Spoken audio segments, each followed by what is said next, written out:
that some members of Congress nakatanggap ng envelope, nakatanggap ng maleta, ito'y naibigay, kung hindi sa opisina, sa townhouse. No, let me see this. There's You a will point have your of turn order, because the this has Honorable bearing. Sutay.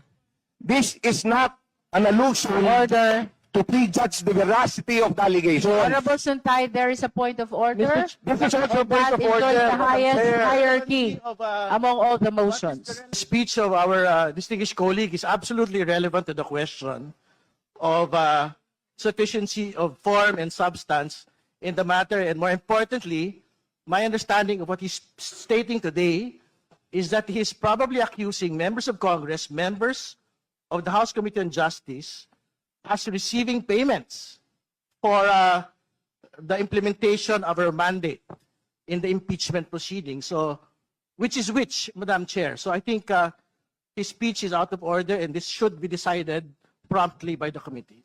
He is Statement to jumping the the gun. impeachment proceedings. He is jumping the gun. This is actually relevant not only in the determination of form and substance. This is relevant in the impartiality, in determining the impartiality of this hearing, which is very important. Madam Chair, this is not an accusation. Kaya nga, kung hinintay lang ako patapusin, ewan ko, bakit naman yung aking kaibigan, naggagalaiti ka agad at concern na concern.